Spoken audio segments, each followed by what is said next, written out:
Snow had buried Copper Pass, and only one porch light still burned beyond the orchard. Jonas Whitlock was coming home to sell the land his grandfather had left behind. Then a black work truck appeared in the storm and turned the mountain road into a trap. His German Shepherd Delta made a choice no command had ever taught her to make. At Whitlock Orchard, Jonas found an aging couple, a stolen water right, and a signature that should never have existed. What began as a fight over land became a question of who deserved to control the future of an entire valley. Tell us where you're watching from. Leave your thoughts below, and please like and subscribe as we work toward 5,000 subscribers and more stories like this. The first snow came 3 weeks early. By noon, the red cliffs above Red Cliff Basin had disappeared behind a wall of wet white, and by dusk, Copper Pass had become a narrow ribbon of ice suspended between black rock and open air. Jonas Whitlock drove with both hands on the wheel. He had learned long ago that danger rarely announced itself at full volume. Sometimes it came as a pressure change inside a room. Sometimes it was the absence of birds before gunfire. Tonight, it was Delta's reflection in the windshield. The German Shepherd sat upright in the passenger seat, her black and gold body held perfectly still. Her amber-gray eyes were not on the road ahead.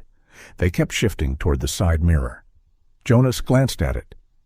Nothing but snow. He looked forward again, turning his head slightly so his right ear faced the faint scrape of the tires. The hearing in his left ear had never fully returned after the underwater blast.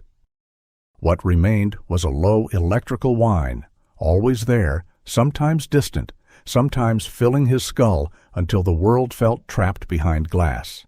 A shape appeared in the mirror. A black work pickup, running without a visible company emblem, came through the storm behind him. It was too close. Jonas eased his foot off the accelerator. The pickup slowed with him. Delta's mouth closed. Her breathing changed. "I see it," Jonas said. His voice sounded strange inside the truck, half swallowed by the ringing in his head. The road climbed toward the upper bend of Copper Pass, where the mountain dropped sharply into a field of juniper, sandstone shelves, and winter brush. Under ordinary conditions, the curve was manageable. Tonight, wet snow had frozen across the asphalt in thin, transparent sheets. Jonas checked the mirror again. The pickup moved closer. He had been gone from Red Cliff Basin for 8 years. He had returned because a lawyer's letter had informed him that Ephraim Whitlock, his grandfather, was dead and had named Jonas sole beneficiary of the orchard, the house, and whatever remained of the family's water rights. Whatever remained.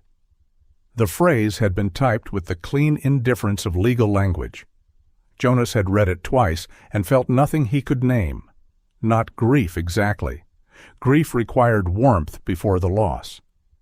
Ephraim had been a hard man with careful hands, a man who could graft a dying apple tree and still fail to say he was glad his grandson had come home.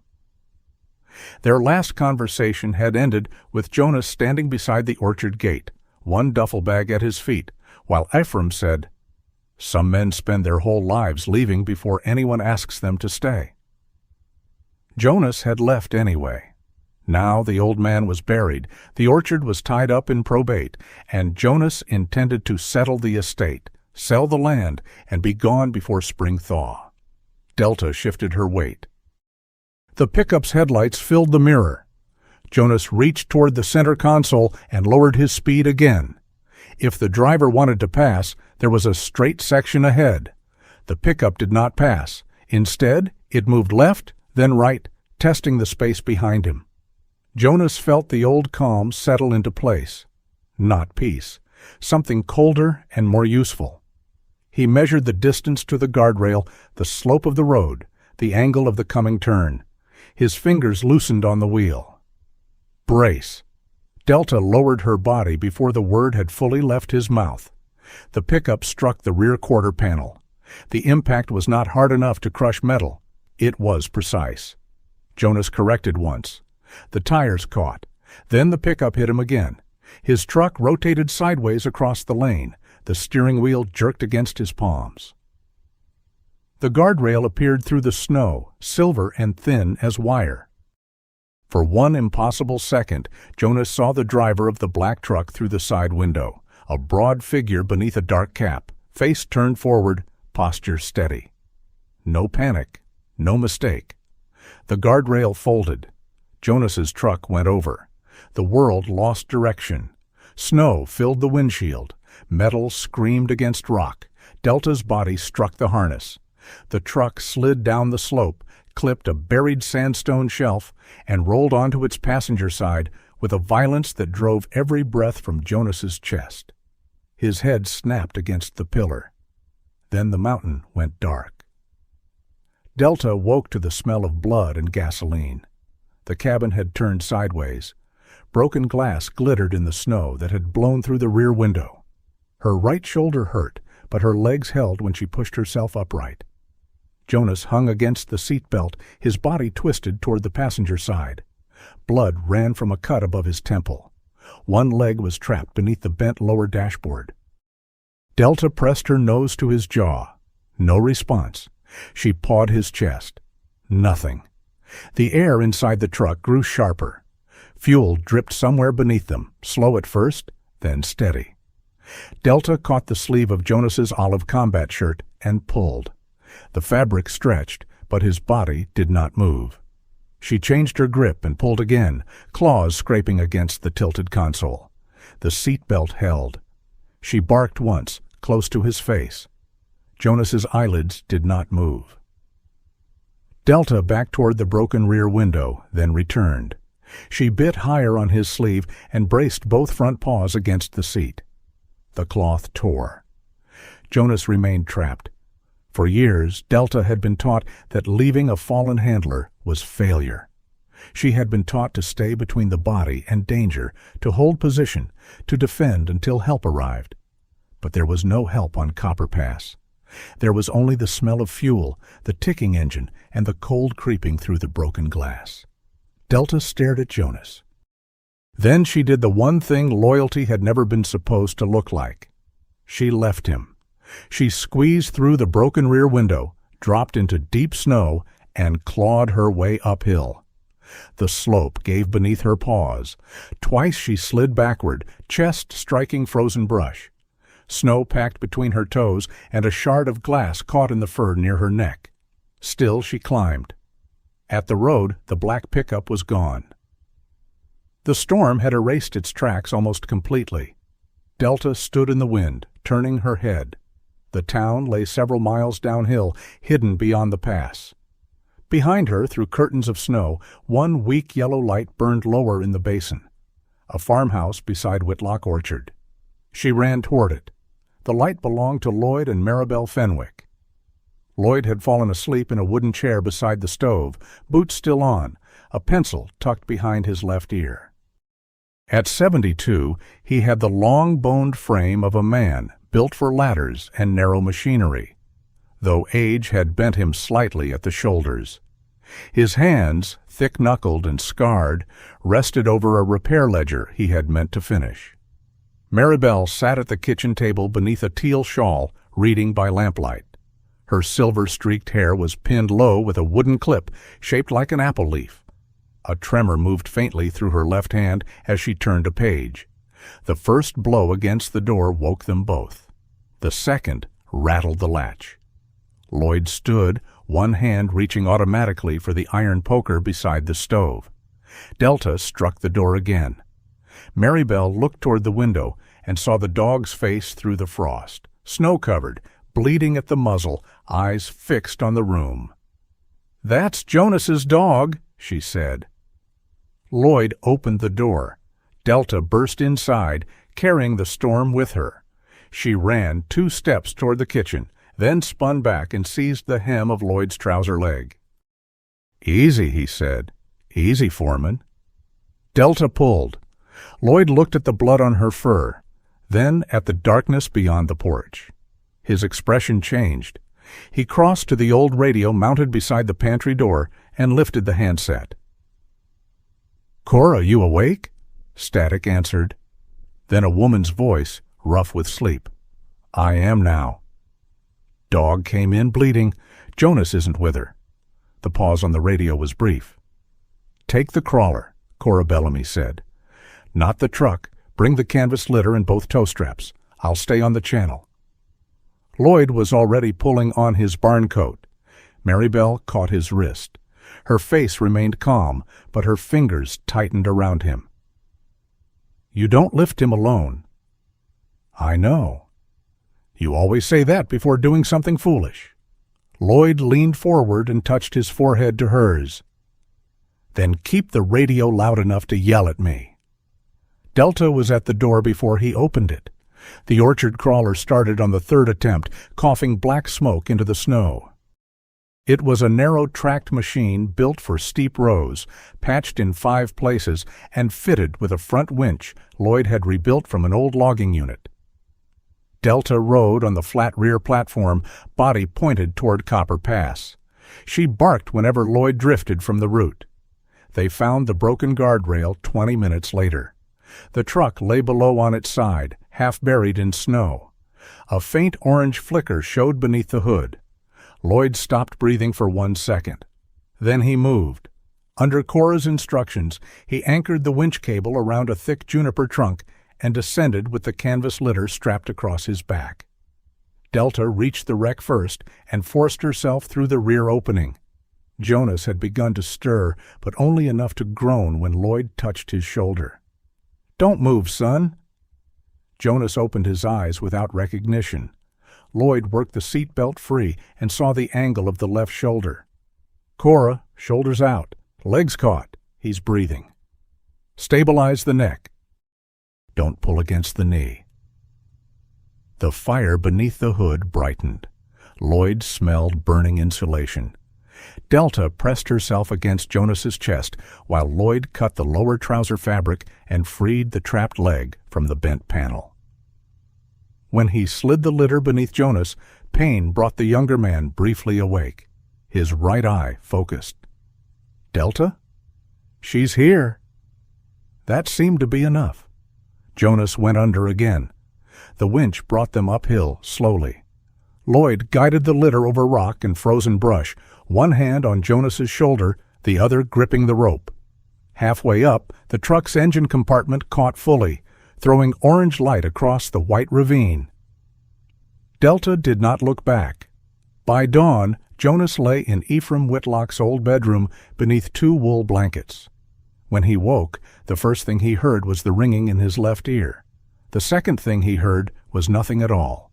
No breath near the floor, no soft movement of claws, no collar tag touching wood. Delta? His voice came out dry. He forced himself upright and nearly blacked out. Pain cut through his ribs and shoulder. One leg was bandaged from knee to shin. He found the door open and followed the hallway, using the wall for balance. Delta lay outside the small back bedroom. Inside, Lloyd slept on top of the covers, one hand wrapped in white gauze from a burn he had taken near the wreck. Delta's body blocked the doorway, her head resting between her paws. Jonas stopped. Delta. Her ears lifted. She looked at him. For a moment, neither moved. Then Delta lowered her head again beside Lloyd's door. The refusal was quiet. That made it harder. Jonas stood there in his grandfather's house, bruised, half-deaf, and suddenly aware that the only living creature he had trusted without condition had chosen to guard someone else. A woman's voice came from behind him. You should not be standing. Dr. Lenora Vance was slim, silver-haired, and unsentimental. Her round black glasses sat low on her nose as she guided Jonas back toward the bedroom with a hand firm enough to discourage argument. You have 2 cracked ribs, a dislocated shoulder that has been reduced, a concussion, and 12 stitches in your leg, she said. You will not drive. You will not lift anything. You will not confuse pain tolerance with recovery. Jonas sat on the edge of the bed. Maribel entered carrying a leather folder. She waited until Lenora finished checking his pupils before placing one document on the blanket beside him.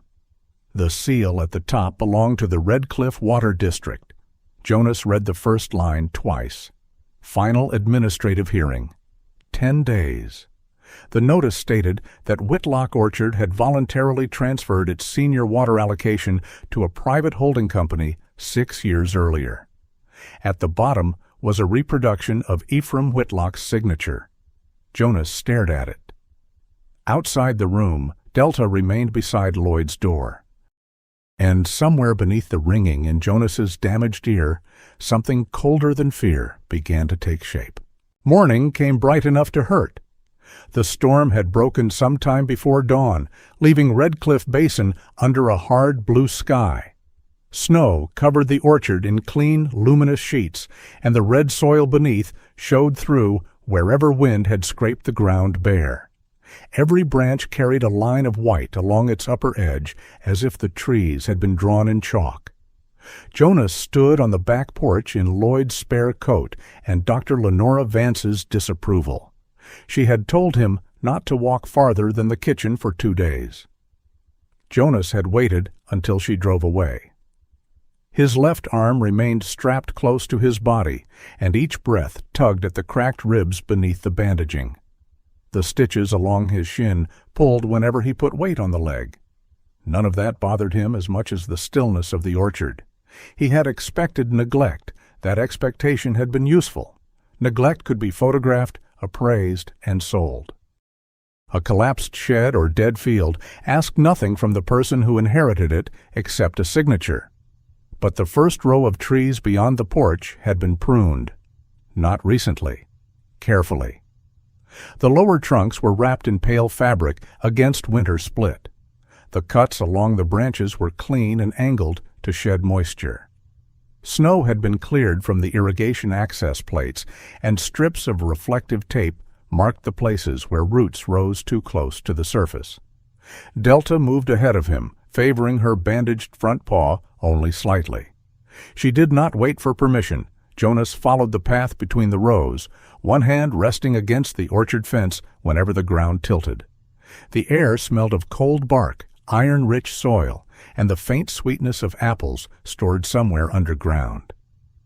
He remembered the orchard differently. In memory, it was always August. Yellow light between leaves, bees drifting above fallen fruit. Ephraim's voice calling from 3 rows away, never loud, but somehow always reaching him. Jonas had been 17 the summer he decided the orchard was too small for him. He had believed distance would make his life larger. Now he stood beneath the same trees and found that the place had grown while he was gone. Lloyd was waiting near the pump house, a red-brown knit cap pulled low over his white hair. One hand was bandaged from the burn he had taken during the rescue. The other held a length of copper pipe, like a walking stick. "You're bad at following medical advice," Lloyd said. "You're bad at staying out of burning vehicles. Difference is, mine worked." Jonas stopped beside him. Lloyd glanced at the sling, then at the leg bandage, but did not offer help. Jonas appreciated that, more than he wanted to. The pump house was a narrow cinder block structure with a corrugated roof and a door that had been painted green. So many times the hinges wore thick collars of color. Inside, 3 mismatched motors occupied a steel frame welded from old equipment. One was red, one was blue. The third had no paint left at all. Copper tubing crossed between them in shapes that looked improvised, but not careless. "What is this?" Jonas asked. "Your irrigation pump." "It looks like it survived an explosion." "2, actually. First was electrical. Second was me trying to fix the first." Jonas looked at him. Lloyd's face remained solemn for exactly 2 seconds. Then one white eyebrow lifted. Despite the pain in his ribs, Jonas almost smiled. Lloyd tapped the red motor with the copper pipe. "Main housing cracked 4 winters ago. Factory stopped making the replacement part. Blue one came from a dairy pump outside Cedar City. The bare motor was a municipal surplus auction. None of them fit together, so I explained the situation until they did." Jonas studied the welds. The work was ugly in the way durable things often were. Every joint had been reinforced. Every vulnerable line was wrapped against freezing. Someone had labeled the valves by hand with strips cut from an old aluminum sign. "Ephraim pay for this?" Lloyd's expression changed only slightly. "Some." "How much is some?" "Enough to start." "That isn't an answer." It's the answer you get standing in 20 degrees with a doctor waiting to hear you ignored her. Jonas turned toward the orchard. From the pump house he could see the full slope. Hundreds of trees descended toward the basin floor in orderly lines, their dark limbs raised beneath the snow. Some were thin, several had lost large branches. A few had been cut back almost to the trunk, alive but not untouched. Lloyd stepped beside him. "Your grandfather paid what he could. Maribel and I covered the rest." "Why?" Lloyd looked at the trees rather than Jonas. "Because pipes don't care who owns the land." "That's not what I asked." "No, it's what I answered." They walked toward the reservoir. It was smaller than Jonas remembered, an oval basin edged with stone and lined with black material beneath the snow. Lloyd had built windbreaks from orchard pallets and woven brush. A wooden gauge rose from the frozen surface, marked in fading black numbers. "We drained and scraped it 3 summers back," Lloyd said. 2 feet of silt. Whole bottom looked like pudding made by a person with bad intentions." "You paid for that too?" "Mostly." "With what?" Lloyd gave him a sideways look. "Money." Jonas stopped. Lloyd stopped as well.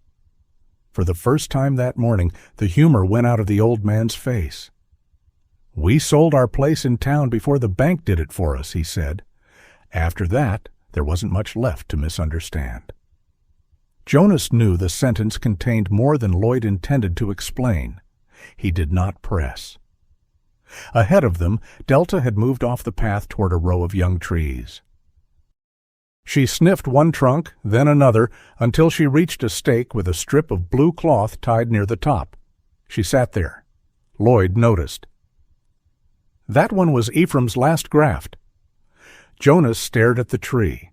It was small compared with the others, its branches thin and carefully bound. A tag hung from the lower limb, protected inside a plastic sleeve. W17, no name, no variety. "He never labeled it properly?" Jonas asked. "He said he would when it fruited." "Did it?" "Not yet." The little tree stood beneath the winter sky with all the stubbornness of a thing that had no evidence it would survive. Delta remained beside it, looking back at Jonas. For one moment, the orchard did not feel inherited. It felt unfinished. The thought unsettled him enough that he turned away. They found Maribel at the kitchen table when they returned. She wore a dark blue turtleneck beneath her charcoal cardigan, the teal shawl folded around her shoulders. A leather folder rested beside her teacup, and her amber-framed reading glasses sat low on her nose. Her eyes moved first to Jonas's boots, then to the snow melting beneath them. Lenora specifically said not to tour the property. "She said not to overexert himself," Lloyd replied. Maribel looked at her husband. "He is wearing one arm like luggage." I walked slowly. "That is not a medical category." Jonas removed the borrowed coat and lowered himself into a chair. "Why are you living here?" The question flattened the room. Lloyd hung his cap near the stove. Maribel took off her glasses and placed them neatly on the folder. No one pretended not to understand. Jonas continued. "The probate inventory lists the house, orchard, equipment, water rights under dispute, and one caretaker agreement that was never filed. It does not list tenants." Maribel opened the folder. "We are not tenants." She removed a single page protected in a clear sleeve. The handwriting belonged to Ephraim. Jonas recognized the heavy downward strokes and the way the letter T leaned forward as though impatient with the rest of the word. Lloyd and Maribel Fenwick may reside in the East House and use the main residence as needed for the duration of their natural lives, provided they continue to maintain Whitlock Orchard in good faith. The document carried Ephraim's signature and 2 witness names. It did not carry a notary seal. It was written before his final will, Maribel said. It was never incorporated into the estate plan. Then it may not be enforceable. I know. You were a lawyer. I still know what I used to be. Her tone remained level, but the words landed with precision. Jonas looked again at the paper. Why didn't he fix it? Maribel touched the edge of her wedding ring with her thumb. Ephraim believed intending a thing strongly enough was nearly the same as completing it. That sounds like him. It also sounds like you. Lloyd turned toward the stove, hiding what might have been a smile. Jonas ignored him. I intend to sell when probate clears. Maribel did not ask where they would go. That would have been easier. Instead, she slid the paper back into the folder. Then sell after you understand what you are selling. I understand land. No, you understand acreage. Her left hand trembled faintly when she reached for her teacup. She steadied it with the right. The orchard is attached to senior water rights that once served half this basin in drought years. Those rights vanished into a holding company 6 years ago under circumstances your grandfather refused to explain. If you sell before determining whether the transfer was valid, you may be selling the only leverage this valley has left. Jonas leaned back carefully. I'm not responsible for the valley. No, Maribel said, but you may be responsible for what your signature does to it. The sound of tires crossed the yard. Not the rough grind of Lloyd's crawler or the light crunch of Lenora's wagon. This engine was smooth, controlled, expensive. Delta rose from beside the stove. A dark graphite SUV stopped near the front porch. The man who stepped out looked dressed for winter without appearing to belong to it. He was tall and lean, wearing a graphite wool coat over a black turtleneck. His dark hair, silvering at the temples, had been combed straight back. A trimmed beard sharpened an already narrow face. He paused beside the vehicle long enough to put on black gloves, then walked toward the house as though the path had been cleared specifically for him. Dorian Pike, Maribel said. Lloyd's jaw tightened. Aurora Crown. Dorian knocked twice before opening the porch screen. He waited for someone to invite him farther. No one did. Mr. Whitlock, he said when Jonas appeared in the doorway. I heard you had a difficult arrival. Jonas watched his face. Dorian's expression carried concern, but not curiosity. He did not glance at the sling or ask what had happened. You hear quickly. Small communities make privacy inefficient. Delta stood behind Jonas, silent. Dorian's eyes flicked toward her, then away. He removed his right glove before offering his hand. The left glove remained on. Jonas did not take it. Dorian lowered the hand without embarrassment. I represent Aurora Crown Development. We've had an open interest in this property for some time. I'm aware. Then you may also know our offer exceeds independent agricultural valuation. He handed Jonas a slim envelope. The number inside was larger than Jonas expected, large enough to settle the estate, provide housing for the Fenwicks, and leave him with no reason to return. Dorian watched him read it. The orchard sits along the least disruptive corridor for service access and a buried water line, he said. The project would bring winter employment, road maintenance, and tax revenue. Red Cliff Basin has lost almost 12% of its working-age population in 7 years. You came prepared. I came informed. A second vehicle entered the yard before Jonas could answer. It was an old red Jeep with a cracked plastic window and a restaurant supply box tied to the roof. The woman who climbed out wore a cognac shearling jacket over a brick red Henley. She was broad-shouldered, quick-moving, and carried a stainless coffee urn as though it had personally offended her. Mallory Keene did not knock. She came up the porch steps and looked from Dorian to Jonas. "So this is either a land sale or the worst breakfast meeting in Utah." Dorian's mouth tightened almost invisibly. "Mallory?" "Dorian." She set the urn on the porch rail. Mallory owned the Basin Table, the only restaurant in town that stayed open through every winter. She also held a seat on the town council and had the habit of pouring coffee for people immediately before disagreeing with them. She filled 2 paper cups. One went to Jonas, the other went to Dorian. "I support the resort," she said. Lloyd made a low sound from the doorway. Mallory ignored it. "My dinner crowd is 6 ranchers, 3 road crews, and a retired accountant who splits 1 bowl of soup over 2 hours. People drive to St. George for work and come home too tired to remember why they live here." She looked at Jonas. "This town cannot survive forever on sentiment and pie." "Your pie is overpriced," Lloyd said. "You still eat it." "That is unrelated." Mallory turned back to Jonas. "Aurora Crown could help. That doesn't mean Dorian gets everything he asks for." Before Dorian could answer, a 3rd vehicle stopped near the orchard gate. This one was a pale green farm truck with mud frozen along the wheel wells. A lean woman in her early 60s climbed down, wearing an old canvas coat and a knitted cap the color of faded plum. 2 men followed her, both orchard owners Jonas remembered only by family names. The woman introduced herself without offering a hand. "Leona Quill, South Channel." Her face was narrow and weathered, with pale eyes that seemed permanently narrowed against sun and wind. She pointed toward the upper slope. "Since they started testing storage tanks above Red Crown, our pressure drops every August. My pear trees survived last year because we hauled water in livestock tanks." Dorian spoke evenly. "Exploratory testing has not altered adjudicated agricultural delivery."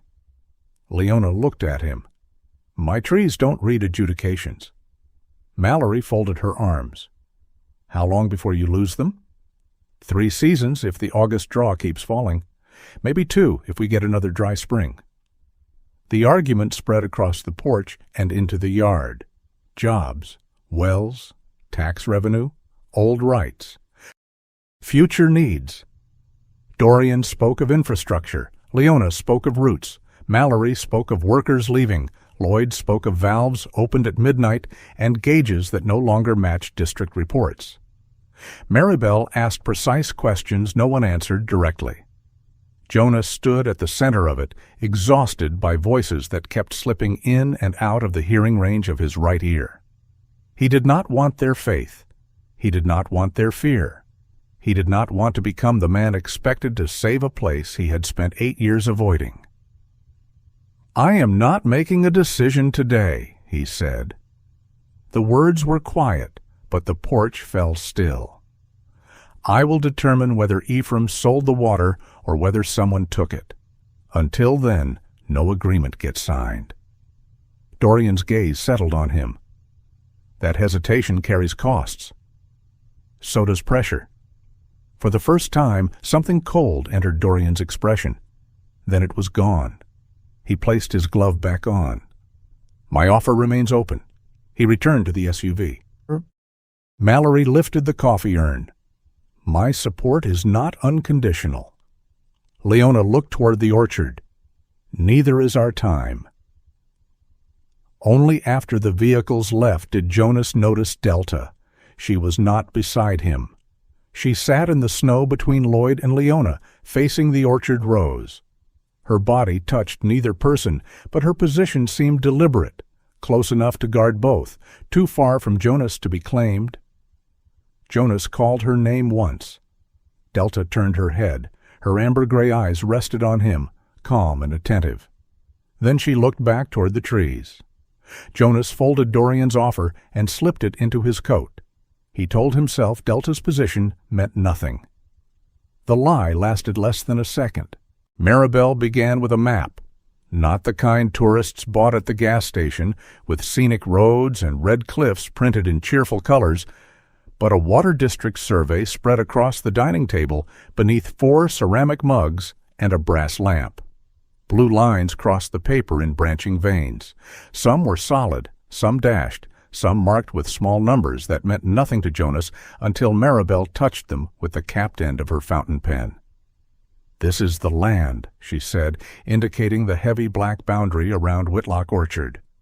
"And this is the water."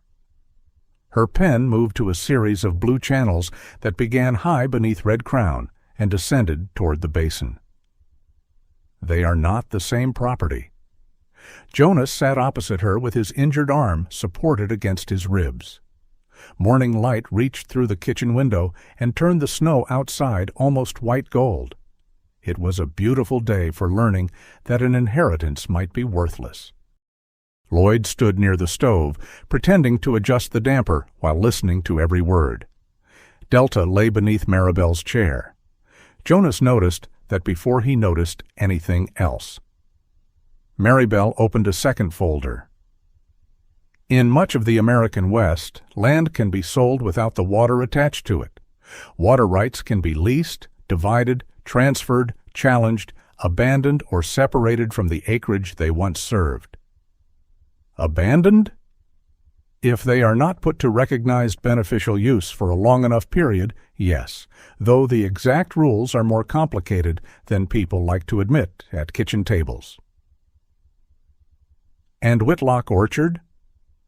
Held one of the oldest agricultural priorities in this part of the basin. She placed a certified copy of a district record beside the map. The document showed that Ephraim Whitlock had transferred nearly 80% of the orchard senior allocation to a private company called Summit Basin Holdings. Jonas read the name twice. Who owns it? A chain of entities owns it, Maribel said, but Aurora Crown's attorneys appear on 2 later filings. Appears? I am choosing my verbs carefully.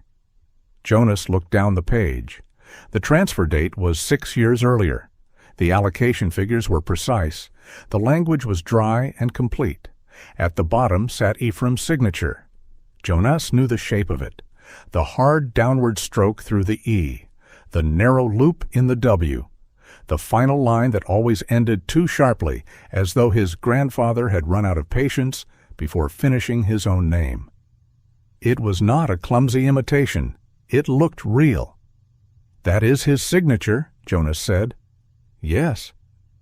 You told me the water disappeared. It did. He signed it away. That is what the record says. Jonas pushed the paper back across the table. Then there is no mystery. Maribel did not take it. There is a difference between a signature and consent. A court may disagree. A court often does. Jonas looked at her. She held his gaze without irritation. Maribel had the stillness of someone who had spent years allowing louder people to reveal more than they intended. The slight tremor in her left hand had no effect on her voice. I filed an inquiry 4 years ago, she said. The district sent me this copy. I asked for the original supporting documents. They said the archive had been digitized and the paper file had been moved. Moved where? They did not say. Why didn't you subpoena it? Because I was no longer counsel of record for anyone with standing. Ephraim refused to authorize a challenge. Lloyd turned from the stove. He said we didn't have enough. Maribel nodded. His exact words were, I don't have all the pieces yet. Jonas stared at the signature. It would have been easier if it were obviously false. A crooked forgery could be hated cleanly. A true signature required questions, and questions had always been the most expensive part of returning home. What did he tell you after that? Very little. That sounds convenient. Lloyd's shoulders stiffened. Maribel only folded her hands. Ephraim was many things. Convenient was rarely one of them. Jonas leaned back carefully. Pain moved under his ribs like a slow blade. "He sold the water," he said. Maybe he regretted it. Maybe he hid the details because he knew what it would do to the orchard. Possible? Maybe this place was already finished and he left it to me because he wanted me to be the one who admitted it. Lloyd turned fully now. That is not what he wanted. You don't know what he wanted. I knew him 40 years, and I knew him before you ever lived here. The words came harder than Jonas intended. Lloyd's face changed, not with anger, but with something older. "Yes," he said. "You did." The simple agreement left Jonas with nowhere to place the next blow. He looked back at the paper. His last argument with Ephraim returned with brutal clarity. The orchard gate had been open behind them. Delta hadn't been in his life yet. Jonas had been 44, newly out of a contract he could no longer pretend was temporary, and Ephraim had looked at him as if absence were a habit Jonas had chosen because it required less courage than staying. "You know how to leave," the old man had said. "That is not the same as knowing where to go." Jonas had answered that orchards were not destiny. Ephraim had said, "No, they are work." That had been the final word between them. Now Jonas wondered whether the inheritance was not a gift at all, but one last task set by a man who had died before Jonas could refuse it. A truck door closed outside. Delta lifted her head. Lloyd crossed to the window. "Grady?"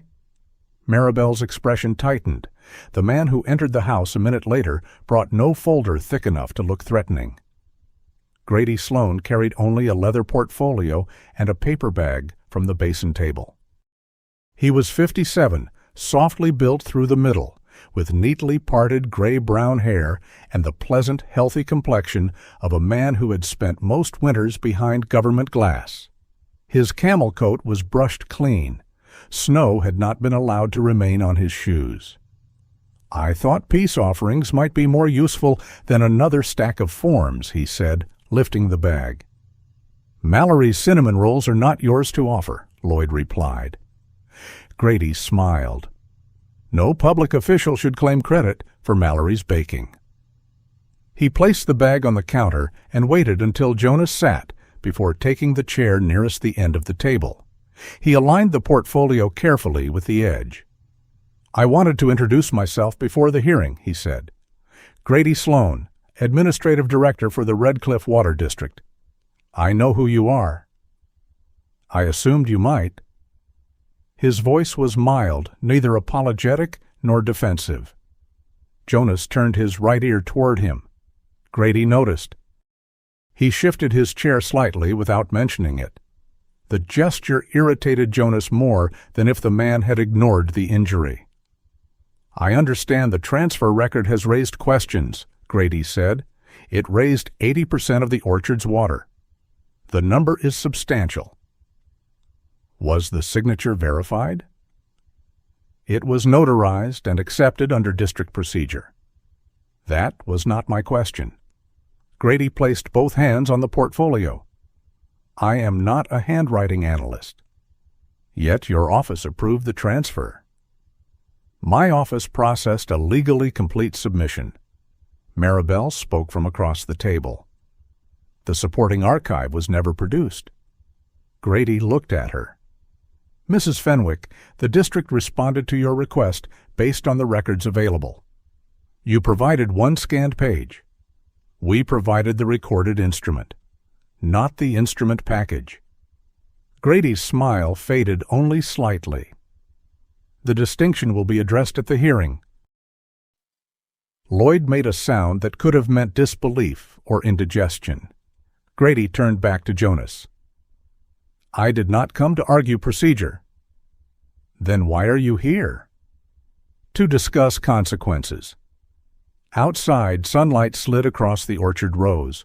Water dripped from the roof in slow, bright intervals.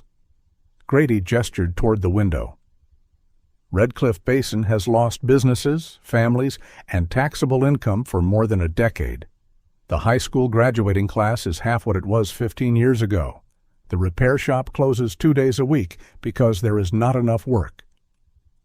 The clinic survives on state grants and Lenora Vance refusing to retire. Jonas said nothing. Aurora Crown projects several hundred seasonal jobs and nearly 90 permanent positions. Road improvements, utility upgrades, contract work for local businesses, and a private water line through my land, through the most geographically practical corridor. That sounds different when Dorian says it. Grady's expression remained patient. The facts do not become false because you dislike the person delivering them. That was true enough to be dangerous. Grady opened the portfolio and removed a single typed sheet. A settlement structure has been discussed. Nothing binding. The estate sells the orchard and any confirmed water interest. Aurora Crown clears outstanding property obligations, funds relocation for the Fenwicks, and provides a lifetime housing stipend. Lloyd stepped away from the stove. We do not need him to sell our home for our benefit. Grady looked at him with something close to sympathy. You are 72 years old, Lloyd. Your wife has medical needs. The pump system is not code compliant. The east roof requires replacement. You are carrying a property that does not legally belong to you. Funny, Lloyd said. It felt like mine every time the pipe burst at 2 a.m. Maribel touched his wrist, not to silence him, to steady the room. Grady continued, No one is questioning what you have done here. You are pricing it, Jonas said. Grady turned toward him. Yes. The honesty disrupted the expected argument. You think this orchard should be sold? Jonas said. I think one family's historic priority should not automatically outweigh the future of an entire town. What if the transfer was fraudulent? Then it should be corrected. And after that? After that, the owner must decide whether holding the water in agricultural use serves the basin better than economic development. Jonas studied him. Grady did not sound greedy. He sounded convinced. That made him harder to dismiss. The front door opened without a knock. Mallory Keene entered, carrying an empty insulated carrier, and stopped when she saw Grady at the table. You stole my cinnamon rolls for diplomacy? I paid for them. That does not answer the moral question. She removed her shearling coat and hung it beside Lloyd's barn jacket. Mallory's dark hair was pulled halfway back, and a short pencil rested behind one ear. She glanced at the district document, then at Jonas. I suppose we are saving the valley before lunch. Grady is explaining why the orchard should disappear, Lloyd said. I am explaining why the town needs work, Grady replied. Mallory poured herself coffee. He is not wrong about that. Lloyd stared at her. She met his look. 3 businesses closed last winter. The feed store is barely open. Half my staff drives from Cedar Mesa because nobody here under 50 can afford to stay. Then build something that doesn't drain us dry. I would enjoy that very much. Nobody has shown me the plan. Jonas watched them. This was not a community united against an outsider. It was a place splitting along fault lines that had existed long before he returned.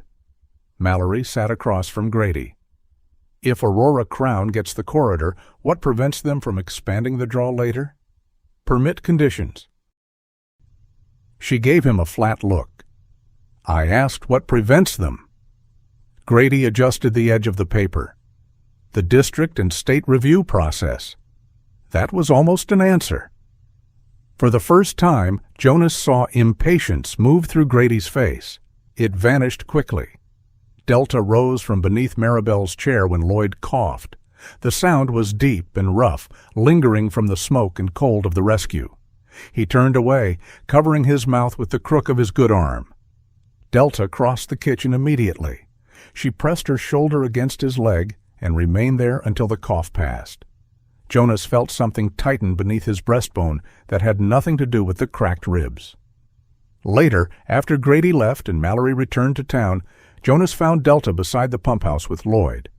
The old man had dropped his patched leather glove near the reservoir gate. Delta picked it up gently and carried it to him.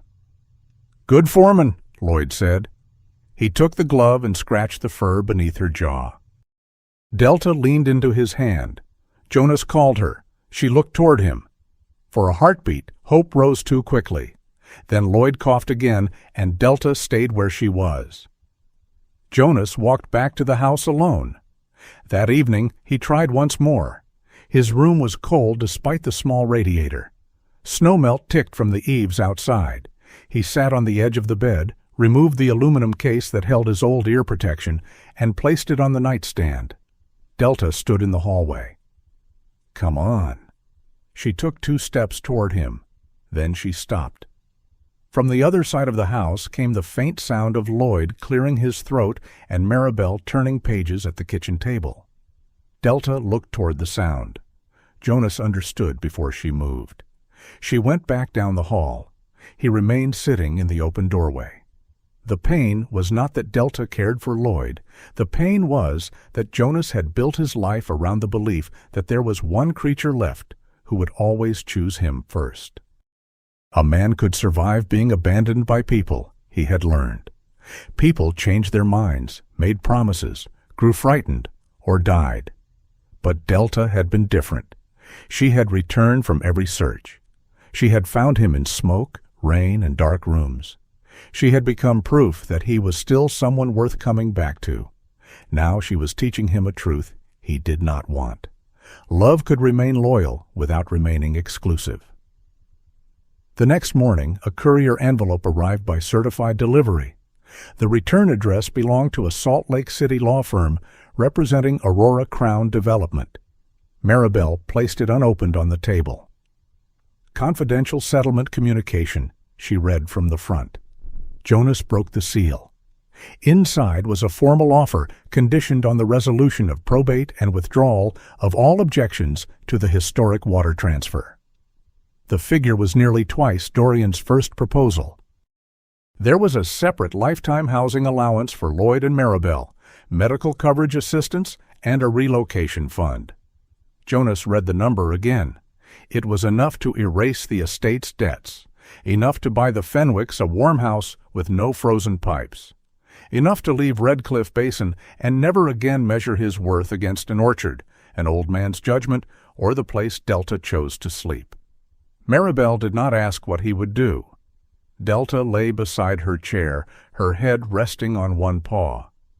Jonas folded the offer slowly. The easiest road out of Red Cliff Basin had just been placed in his hands, and all it required was that he stop asking whether the truth mattered. The search began with dust, not revelation, not a locked steel box, not a final letter waiting beneath a loose floorboard. Dust. It lay thick over the shelves in Ephraim's old office, softening the edges of account books, seed catalogs, tax envelopes, and yellowing county notices.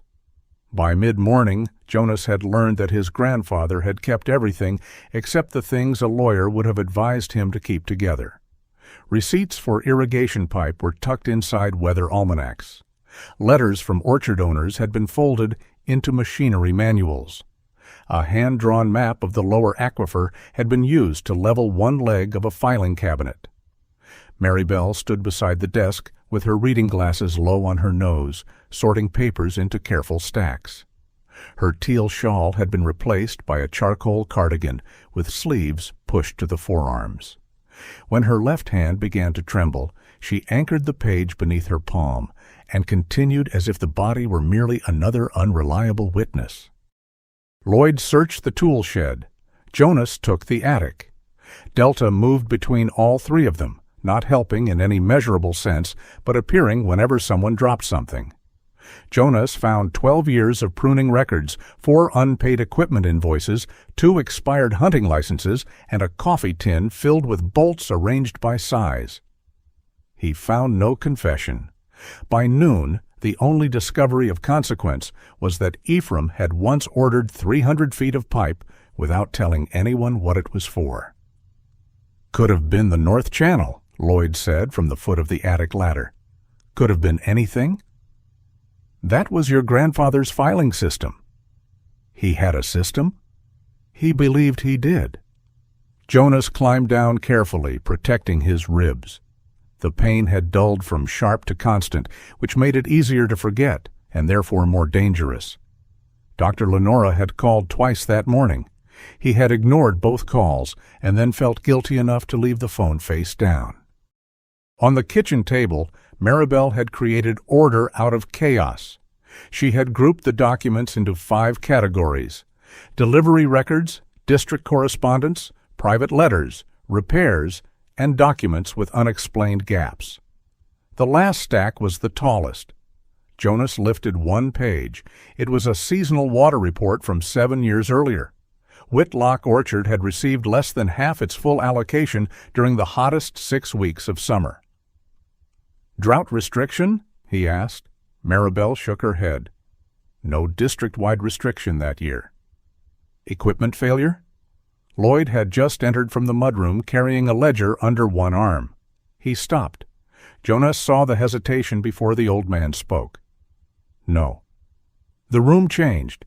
Lloyd set the ledger on the table, but kept one hand resting on it. Maribel looked at him. "You should tell him." Lloyd's jaw moved once. "I told Ephraim it would come back on him." "What would?" Jonas asked. Lloyd pulled out a chair and sat. He did not remove his barn coat. "The summer the lower wells started dropping, Ephraim ordered me to shut the west gate." "How much?" "Started at 20%, then 40%. By August, nearly 60%. Jonas looked down at the report. "You deliberately stopped watering the orchard?" "Yes." "Why?" Lloyd rubbed one thumb across a crack in the tabletop. "The Whitlock priority came ahead of nearly every shallow well south of the old channel.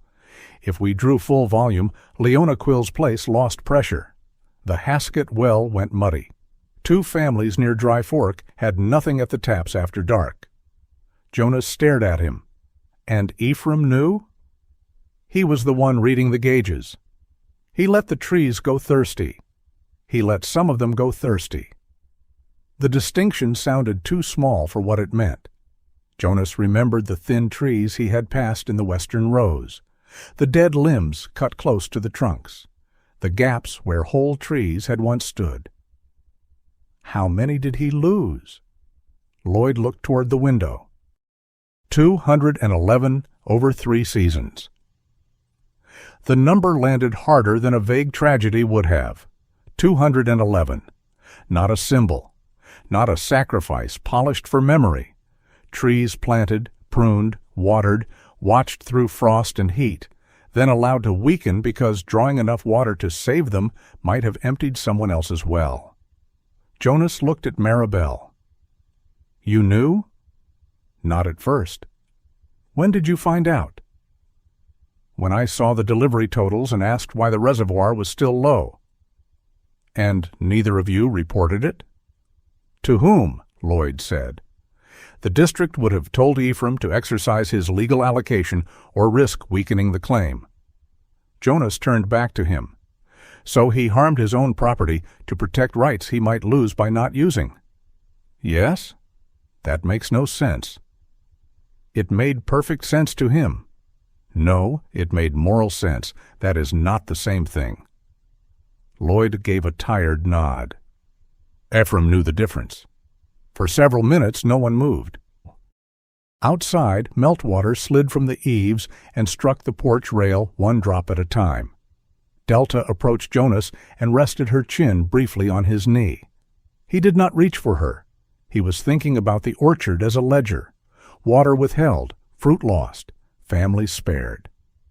There had been a cost to Ephraim's choices, but he had hidden it so thoroughly that Jonas had mistaken the damage for failure. That unsettled him more than discovering deliberate neglect would have. Failure could be judged. Sacrifice demanded participation. They spent the afternoon in the cellar. The entrance lay beneath the pantry stairs, where stone steps descended into the apple storage room. The air there was cooler and smelled faintly of cedar crates, soil, and fruit long gone. Wooden bins lined the walls, most empty now, their slats marked with old varieties in black paint. Jonas recognized some names: Ashmead's Kernel, Arkansas Black, Winesap. At the far end stood a narrow desk beneath a bare bulb. "This was not here when I was a kid," Jonas said. "Ephraim moved it down after the first district inspection," Maribel replied.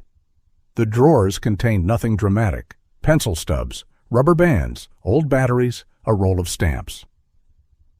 Delta sniffed beneath the desk, then sneezed and walked away. Jonas almost laughed.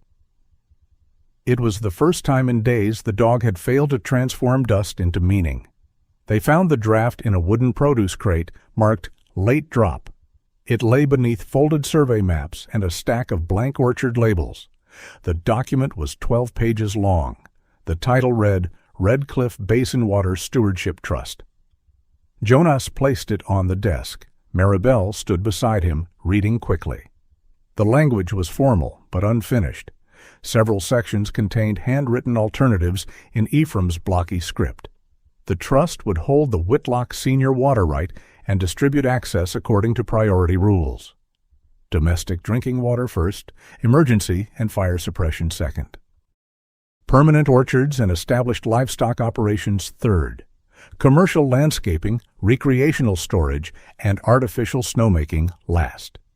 No single private company could control the board. Seasonal use reports would be public. In drought years, all members would share reductions. Jonas read the final clause twice. The grantor retains no unilateral right to reclaim the water interest after transfer. He intended to give up control, Jonas said. Maribel nodded. Not ownership alone. Control. Lloyd leaned against the cellar wall. He told me the water was older than all of us. That sounds like something people say when they want others to admire them. Lloyd's eyes hardened. He said it while standing in a dead row with a shovel. Jonas looked back at the draft. There was no signature. The acknowledgement page remained blank. A place had been marked for notarization, but no seal appeared. He never completed it, Jonas said. He could not, Maribel replied. Because he died? Because according to the district record, he no longer owned the full right when this draft was prepared. She checked the date, 8 months after the supposed transfer.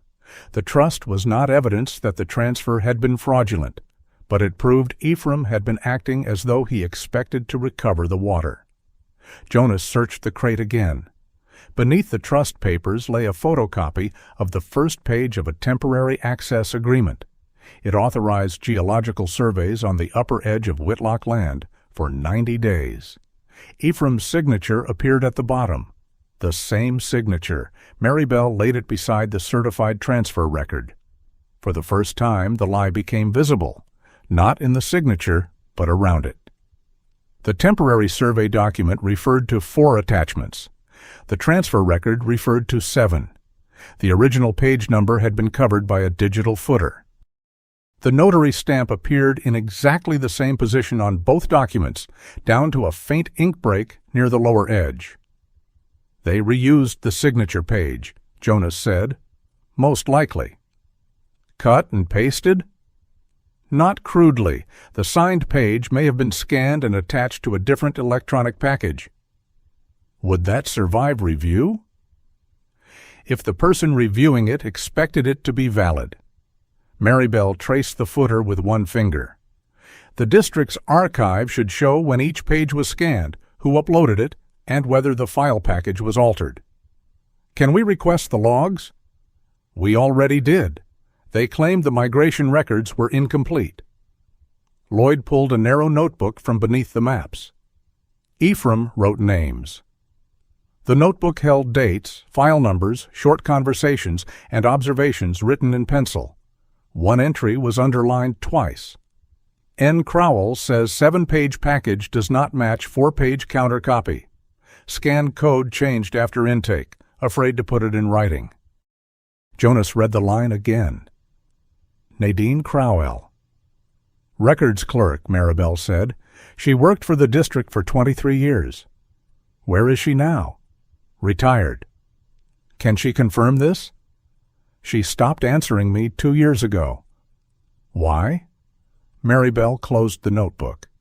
Fear does not always explain itself. A vehicle arrived near sunset. Dr. Tess O'Rourke entered the cellar carrying a waterproof map tube and a hard equipment case. She was tall, fit, and wind-reddened, with reddish-brown hair threaded with silver and tied into a low braid.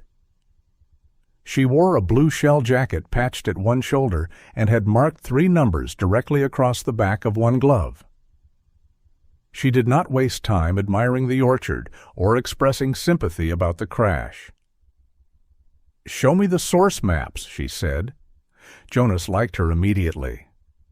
Tessa spread Ephraim's groundwater surveys across 2 storage bins and weighted the corners with empty jars. She compared them with current state data on a tablet. For nearly an hour, the cellar filled with language Jonas understood only in pieces. Recharge rates, confined layers, late-season drawdown, hydraulic connection. Maribel asked legal questions. Lloyd asked practical ones. Jonas listened for consequences. Finally, Tessa pointed to a blue basin beneath the orchard. This is the shallow agricultural aquifer. It recharges mostly from snowmelt and spring runoff. Her finger moved uphill toward the proposed resort site. Aurora Crown's public materials emphasize winter use for snowmaking. That is misleading. How? Jonas asked. They do make snow in winter, but storage basins have to be replenished. Evaporation, hotel demand, summer construction, landscaping, maintenance. Their highest refill pressure could come in August. The same time the orchards draw most heavily, Maribel said. Yes.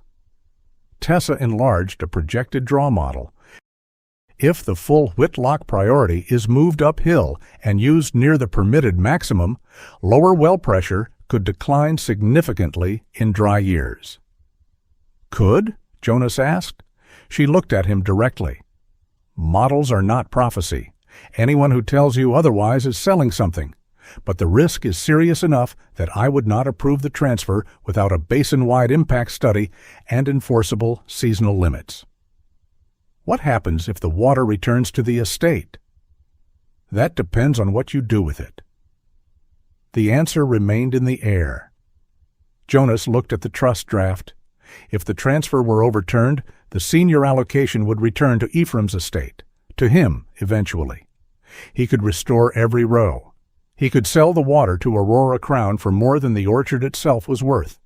He could accept the confidential settlement, buy the Fenwicks a new house, and leave Red Cliff Basin wealthier than he had ever expected to be. Or he could sign away control under the plan Ephraim hadn't lived to complete. Tessa packed her tablet. I can prepare a preliminary technical opinion for the hearing, she said. But understand something, Mr. Whitlock. Proving the transfer invalid answers who holds the right. It does not answer who should benefit from it. After she left, the cellar grew quiet again. Lloyd carried the maps upstairs. Maribel took the notebook. Jonas remained beside the desk with the unsigned trust in front of him. Delta settled near the stairs, watching without asking anything. Jonas placed his palm over the empty signature line.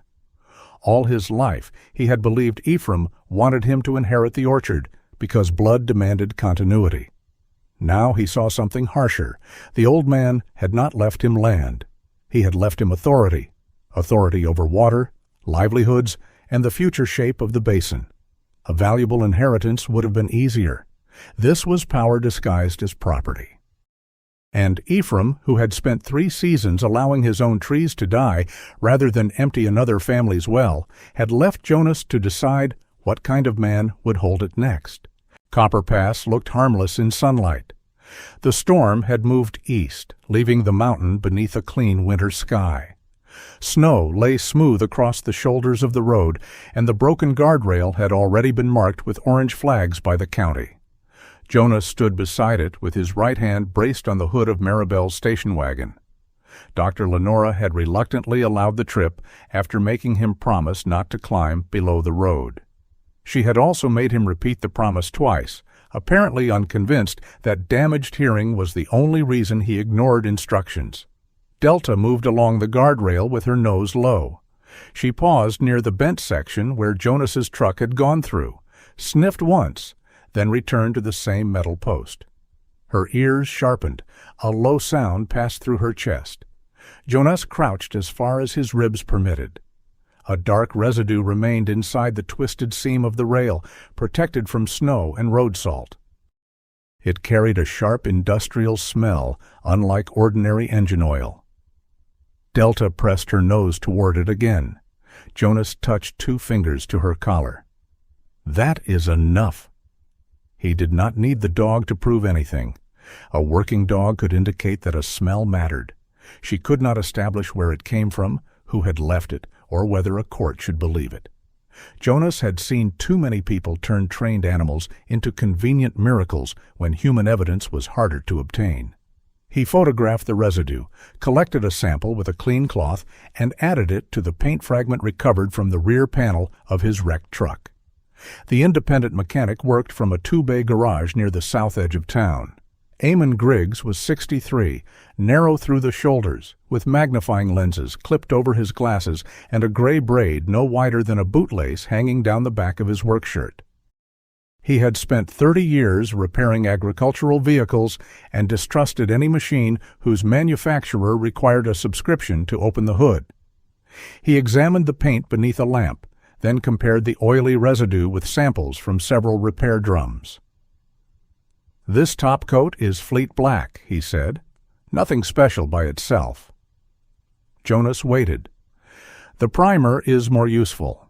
Zinc-heavy, industrial formulation, used on commercial utility bodies, especially the reinforced beds installed by Kestrel Fabrication." "Who uses them locally?" Eamon leaned back. "Aurora Crown's excavation contractor bought 6 last year." "And the oil?" "Hydraulic fluid. Cold weather grade, same kind they use in lift gates and mounted snow equipment." "Can you identify one truck?" "No." "Can you narrow the fleet?" "Yes." That answer was less satisfying and more valuable. Eamon prepared a written report stating only what he could support. He did not mention attempted murder, Dorian Pike, or Delta's reaction. He identified the materials and the type of vehicle likely to carry them. Jonas thanked him. "Don't," Eamon said. "Pay the invoice. Gratitude is terrible bookkeeping." The contractor's yard sat behind a chain-link fence on the road toward Red Crown. Marlon Vick met Jonas outside the maintenance building near the end of the afternoon shift. He was a compact, heavy-built man with a short neck and forearms thickened by years of turning tools. His nose bent slightly left from an old break. A pale mustache crossed his upper lip, while his chin was shaved clean. Oil lived permanently in the lines of his hands. When Jonas introduced himself, Marlon's thumb began turning the wedding band on his left hand. "I know who you are," he said. Delta stood beside Jonas but did not advance. Jonas handed him a copy of Eamon's report. Marlon read only the first paragraph. "We use common fleet paint. 6 trucks with Kestrel beds. Lots of companies do. Did one leave this yard during the storm?" Marlon looked toward the maintenance building. Workers moved behind the frosted windows. Somewhere inside, an impact wrench rattled against steel. "I don't track every driver personally." "You are the shop foreman." "That does not make me the sheriff." "No?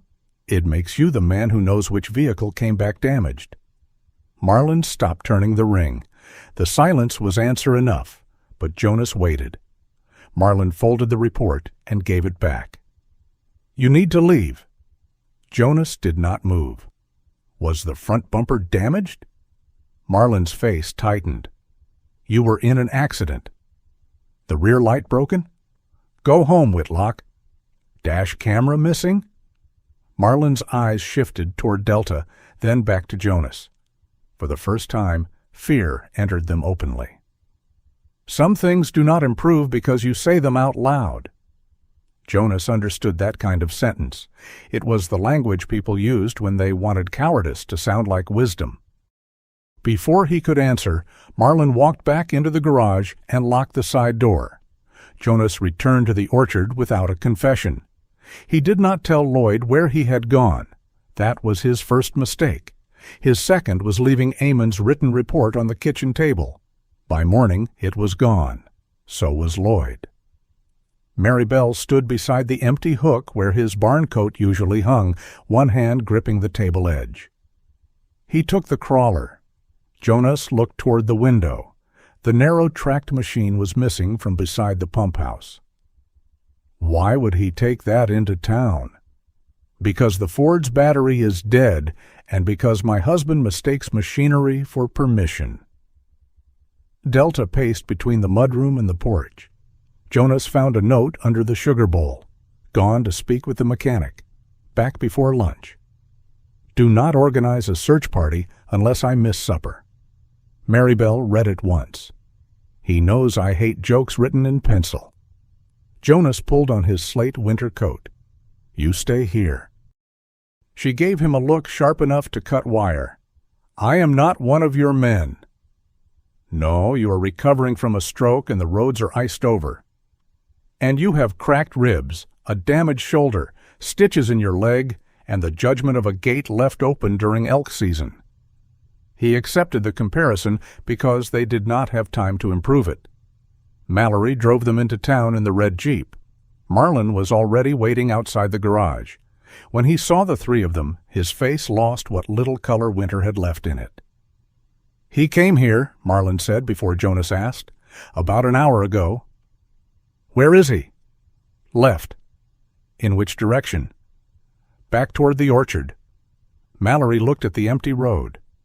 He should have made it home by now. Marlin rubbed both hands over his face. He would not stop talking. That sounds like Lloyd, Maribel said. He said if I kept protecting my job, I ought to at least admit what I was buying with it. Shy? Jonas heard shame in Marlin's voice, but shame was not a map. They followed the road south. The crawler's tracks were easy to see where the wind had not filled them. They turned away from the main route near a service lane, crossing an open field. Half a mile in, the tracks stopped. The crawler sat crooked beside a drainage ditch, engine panel open. No Lloyd. Delta began whining before the Jeep fully stopped. Jonas opened the rear door. She launched into the snow. Delta! She did not look back. Jonas followed, moving too quickly. Pain tore across his ribs, forcing him to slow. Mallory called the volunteer rescue unit, while Maribel remained beside the crawler, searching for anything that showed which direction Lloyd had taken. There were boot prints leading toward the tree line. The stride shortened after 50 yards, then became irregular. Jonas followed them through knee-deep snow. Delta disappeared behind a low rise. When he reached it, he saw her lying over Lloyd's lower legs. The old man had collapsed beside a fence post, one arm tucked beneath his chest. Snow had gathered along the back of his barn coat. His knit cap lay several feet away. Delta had pressed her body across his boots and shins, trapping warmth where the cold was taking it fastest. Lloyd's eyes opened when Jonas knelt. Told her, he whispered. I was resting. You picked a stupid place. View is terrible. Jonas touched the side of his neck. Pulse present, slow. Can you feel your hands? Enough to know they hurt. Mallory arrived behind him with blankets from the Jeep. The rescue vehicle crossed the field minutes later, red lights flashing without sound against the snow. When the medics approached with the stretcher, Delta did not move. Jonas called her. She lifted her head. For an instant, the old reflex rose in him, the expectation that she should come because he had spoken. Then Lloyd shivered beneath her. Jonas removed his coat and spread it over both of them. Stay, he said. This time, it was not a command meant to reclaim her. It was permission. Delta remained over Lloyd's legs until the medics lifted him onto the stretcher. Only then did she step aside and walk next to Jonas as they crossed the field. He placed one hand against her shoulder, not to guide her, to thank her without demanding that she understand the difference. Lloyd's hypothermia was moderate, not severe. He required warmed fluids and several hours under observation at Lenora's clinic. She scolded him with professional efficiency, then informed Jonas that if either man attempted another rescue without appropriate clothing, she would personally install tracking devices under their skin. Maribel sat beside Lloyd's bed. She held his bandaged hand and said nothing for a long time. Marlin appeared near dusk. He had washed his hands, but the black lines beneath his nails remained. His wedding ring was no longer on his finger. He carried it in his palm, turning it with his thumb. "My wife has an autoimmune condition," he said from the clinic doorway. "The medication is $1,800 a month before insurance." No one answered. I kept telling myself I was protecting her. Lloyd looked at him from beneath the blankets. "Were you?" Marlin's eyes dropped. "No." He asked to speak with Jonas and Maribel privately. In Lenora's office, Marlin described the truck. Unit 14 had left the contractor yard during the storm without an electronic work order. It returned 1 hour and 47 minutes later with the front right bumper pushed inward, the left rear lamp broken, and the dash camera missing. "Who drove it?" Jonas asked. "Ray Coulter, temporary site security supervisor." "Where is he now?" "Gone. Dorian terminated him the next morning." "Why did you repair the truck?" "Dorian told me to." "What exactly did he say?" Marlin swallowed. "He said the vehicle had been involved in an off-site incident and the company could not afford unnecessary attention before the water hearing." "That is not enough." "I know." Marlin stared at the ring in his palm. 3 days before the storm, I heard Dorian speaking to Ray behind the parts cage. He said Whitlock needed to be scared badly enough to miss the hearing and go back where he came from. Maribel's pen stopped above the page. "Did Dorian instruct him to cause a crash?" "Not in words I heard." "So Ray may have exceeded the order." "Yes." "Or Dorian chose words that gave him room to deny the result," Jonas said. Marlin nodded once. The difference mattered legally. It did not matter much to the ravine.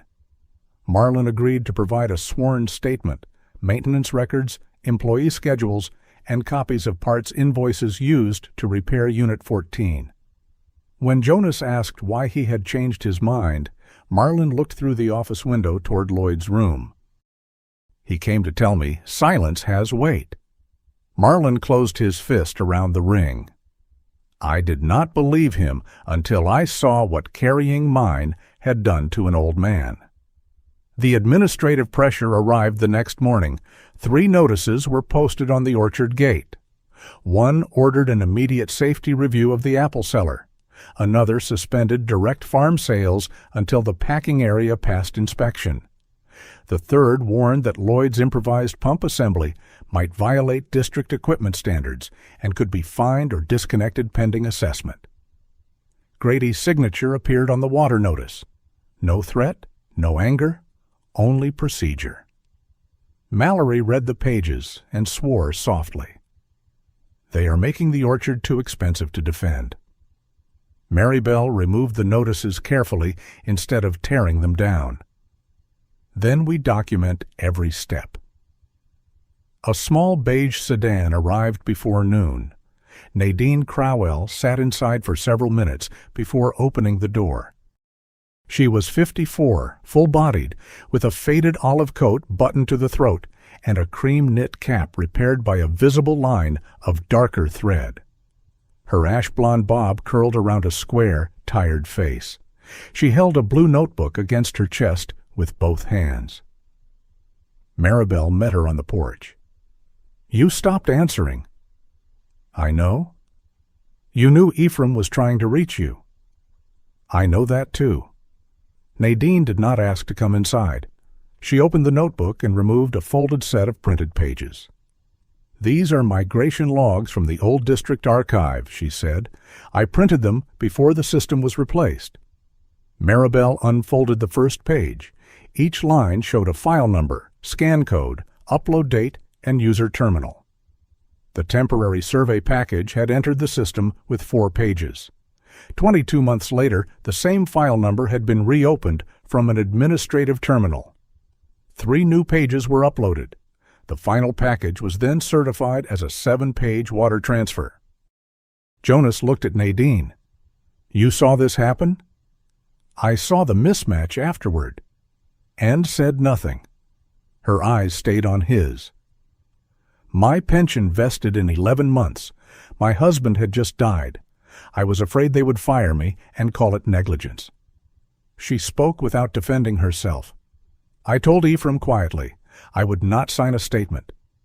Why come now? Nadine looked toward the clinic vehicle parked near the house, then at the administrative notices on the gate. Because people like me keep thinking silence is private. Her fingers tightened around the notebook. It is not. Maribel took the logs. Nadine did not ask for forgiveness. No one offered it.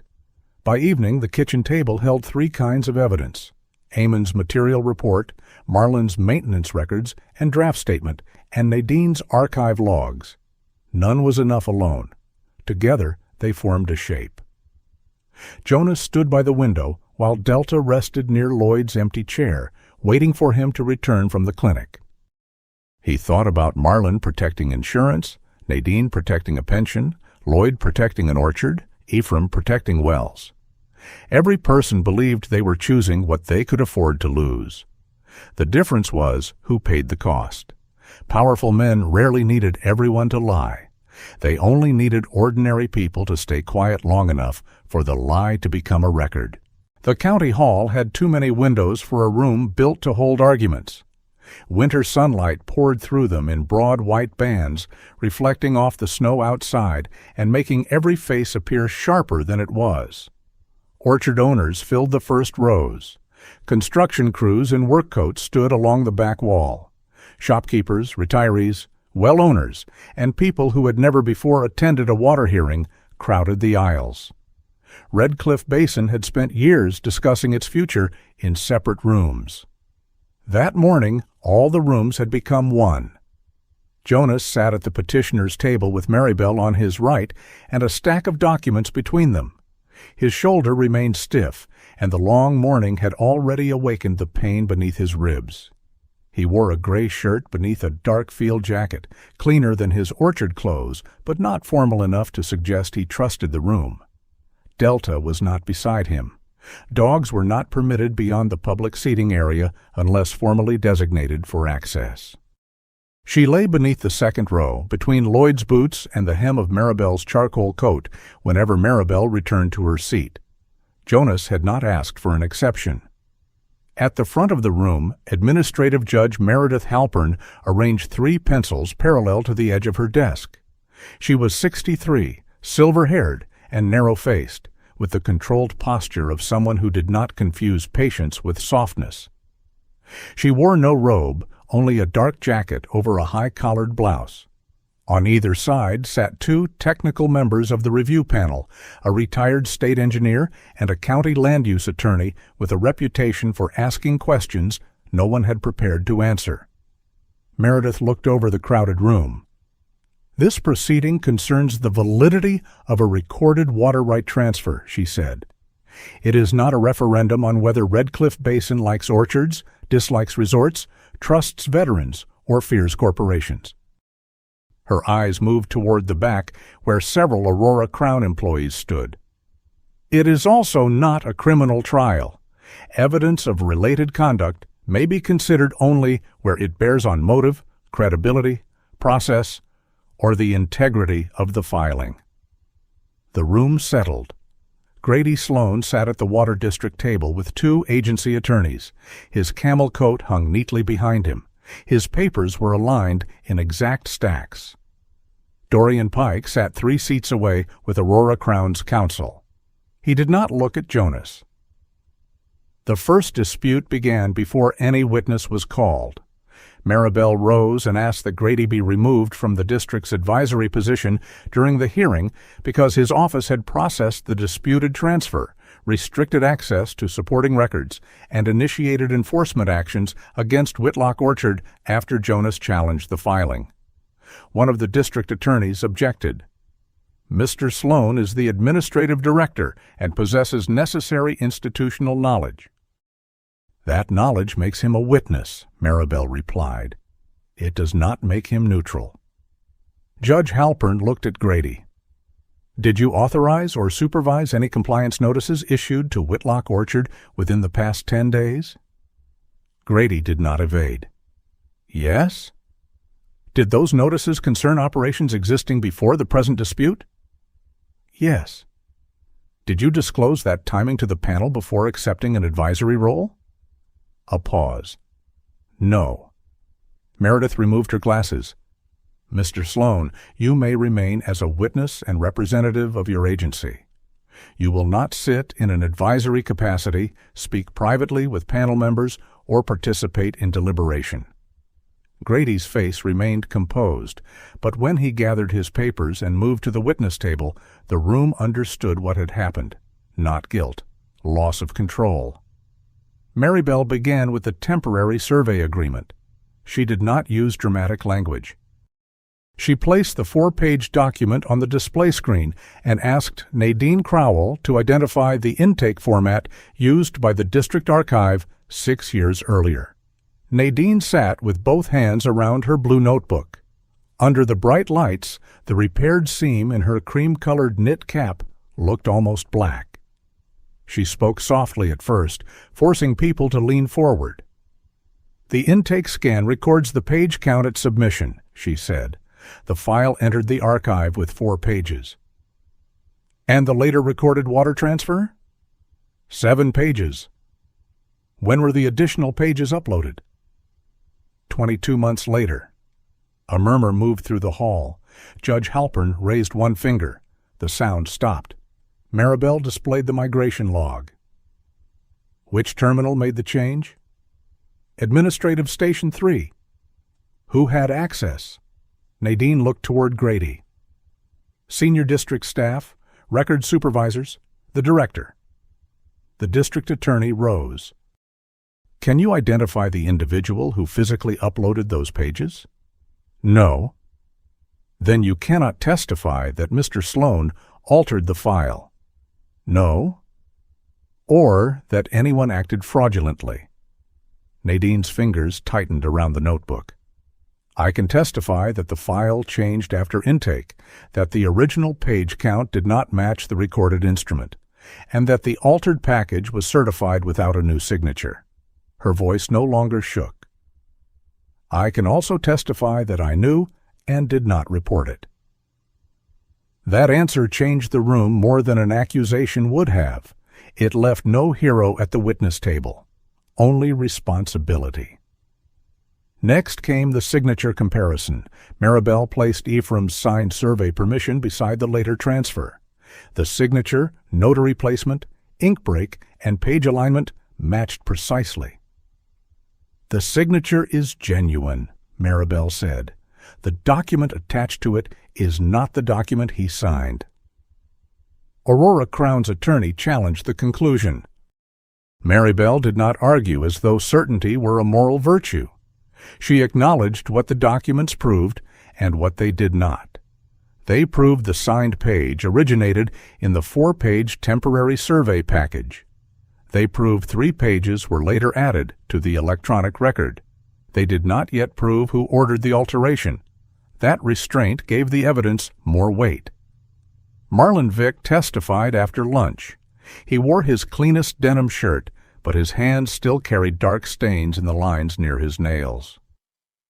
He turned his wedding band throughout the questioning, though it was back on his finger now. He described Unit 14 leaving the contractor yard without a work order, returning damaged, and being repaired under Dorian's instruction. Aurora Crown's attorney leaned toward him. Did Mr. Pike tell you to conceal a crime? No. Did he order anyone to strike Mr. Whitlock's vehicle? Not in words I heard. Did he say Mr. Whitlock should be physically harmed? No. Dorian looked almost relaxed. Then Maribel asked her final question. What did he say? Marlin's thumb stopped moving. He said Jonas Whitlock needed to be scared badly enough to miss the hearing and go back where he came from. The attorney objected. Judge Halpern allowed the answer for the limited purpose of motive and credibility. No one in the room mistook it for a conviction. No one mistook it for innocence either. Dr. Tessa Rourke came with no speech prepared for public sympathy. She carried 3 groundwater models and a folded map.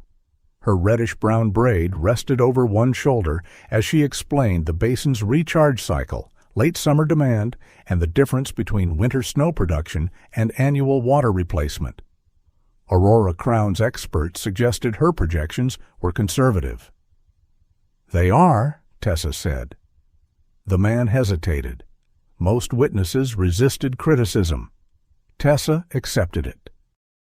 Conservative models are appropriate when the downside includes domestic wells losing pressure. She pointed to the lower basin. If the transferred allocation is exercised near its permitted maximum and storage is replenished in August, these zones face a meaningful risk of seasonal drawdown. Will every well fail? The expert asked. No. Can you prove any specific well will fail? No. Then this is speculative? Tessa looked toward the panel. Uncertainty is not the absence of risk. It is the reason competent people impose limits before the damage becomes measurable in someone's kitchen. The room stayed silent after that. Grady testified last. Maribel asked whether he had known the file package had been altered. He answered carefully. I knew there were irregularities in the migrated archive. Before the transfer was certified? Yes. Did you suspend the transfer? No. Why? Grady looked beyond Maribel toward the crowded rows. Because Red Cliff Basin was collapsing. He spoke without notes. The repair shop had reduced hours. Farms were carrying debt into drought years. Young workers left. The county could not maintain roads on agricultural tax revenue alone. Aurora Crown offered infrastructure, wages, medical coverage, and a reason for families to remain. I believe the transfer reflected Ephraim Whitlock's eventual intent, he said. Based on what? His willingness to allow surveys, his declining production, the economic reality. You replaced consent with an assumption. I accelerated a process that would have happened. You altered ownership because you believed the owner should have agreed. Grady's jaw tightened. I chose the future over paperwork. From the public rows, someone whispered approval. Someone else cursed. Judge Halpern struck the desk once. Grady continued. You can condemn me, but rules written for a basin of family farms will not save a town with no payroll. Water cannot be preserved in glass. It has to serve people. Mallory Keene stood during public comment. She wore no council blazer, only her brick red shirt and the cream and red bandana at her throat. Her right wrist showed the small crescent-shaped kitchen burn Jonas had noticed before. I supported the resort, she said. Several orchard owners turned toward her. I still support jobs. I support roads that get plowed before noon. I support younger people being able to live where they grew up. She looked at Grady. But if the only way to build those things is to steal a signature, intimidate an owner, and make farmers beg for water they already held, then we are not creating opportunity. She turned toward Jonas. And if this hearing gives one man the power to drain the lower basin because his grandfather filed first, that is not justice either. No one applauded. Her words gave no side permission to feel pure. That is the problem, Mallory said. Everyone came here wanting the right person to own the water. Maybe we should be asking why one person can." The panel recessed for deliberation. People poured into the corridor, where folding tables held coffee and stale pastries. Conversations formed in tight circles. Construction workers argued with orchard owners. Leona Quill stood beside a young equipment operator, both pointing at the same map and disagreeing without shouting. Jonas remained near a window. Aurora Crown's attorney approached alone. She was a small, severe woman with steel-framed glasses and a voice kept deliberately low. "The confidential offer remains available," she said. "Even now?" "Especially now." "If the transfer is voided?" "Aurora Crown will purchase the restored right directly from the estate, all outstanding obligations cleared. Housing and medical provisions for the Fenwicks guaranteed." "And the criminal investigation?" "You would state that you no longer wish to pursue the matter and decline further voluntary cooperation." "You cannot make the state stop." "No, but complainants influence momentum." Jonas looked through the glass at the snow-covered courthouse lawn. "How long do I have?" "Until the panel returns." She left the revised agreement on the windowsill. It was the cleanest escape anyone had offered him. The panel reconvened 40 minutes later. Judge Halpern read the decision slowly. The recorded transfer was invalid because the signed instrument did not match the document package later certified by the district. The water allocation would provisionally return to the Whitlock estate, pending final probate and any state-level review. The orchard owners exhaled. Aurora Crown's counsel began writing. Grady closed his eyes once. Jonas felt no triumph. A restored right was not water in a pipe. It was control waiting for a hand. Before the hearing adjourned, Tessa requested permission to clarify the technical consequences. "If the estate immediately exercises the full historic allocation," she said, "the lower basin remains vulnerable. Invalidating the transfer prevents one risk. It does not eliminate overdraw." Judge Halpern looked toward Jonas. "Mr. Whitlock, the panel requires a temporary operating statement before issuing the restoration order." Jonas could ask for full use. He could preserve every acre. He could sign Aurora Crown's agreement before sunset. Under the second row, Delta rested with her back against Lloyd's boots and her head near Maribel's shoe. She was not choosing one of them over the other. She had made a place wide enough for both. Jonas unfolded the document Maribel had prepared at his request the night before. "I will not sell, lease, or exercise the restored allocation at its historic maximum for 12 months, he said. Aurora Crown's attorney looked up sharply. Jonas continued. "The estate will operate under last year's reduced agricultural draw while an independent basin review is completed. We will begin forming a stewardship trust with representation from domestic well owners, orchard operators, the town, and an independent hydrologist." Judge Halpern studied him. "You understand this may reduce the commercial value of the estate?" "Yes." "You understand you are not yet authorized to permanently transfer the right until probate concludes?" "Yes." "And you are making this commitment voluntarily?" Jonas looked toward the public seating. Lloyd was watching him with no expression Jonas could read. Maribel held the unsigned trust draft in her lap. Delta's eyes were open. "Yes." The temporary conservation agreement was entered into the record. The panel accepted it. Grady was placed on administrative suspension pending an independent review of district conduct. The state investigator seated near the rear confirmed that Dorian Pike and Ray Coulter remained subjects of a separate criminal inquiry. No one was arrested in the hall. There were no handcuffs, no shouted confession, no single moment when the town became honest. People simply stood, gathered their coats, and carried the consequences outside. Jonas remained at the table after most of the room had emptied. The confidential settlement still lay folded in his pocket. It was worth more now than it had been that morning. He removed it, tore it once through the signature line, and placed both halves in the recycling bin beside the clerk's desk. Delta came down the aisle after Lloyd released her collar. She stopped in front of Jonas. He did not command her closer. After a moment, she leaned one shoulder against his knee. The contact was brief and freely given. Jonas rested his hand against her neck. He had recovered the legal power to keep the water, sell it, or use it. The first thing he chose to do with that power was limit himself. 1 year later, Whitlock Orchard was still alive. It had not returned to what it had been. Nearly 100 older trees had been removed from the western rows after Tessa Rourke's survey showed the soil there could no longer support the same density without waste. The empty spaces were not replanted immediately.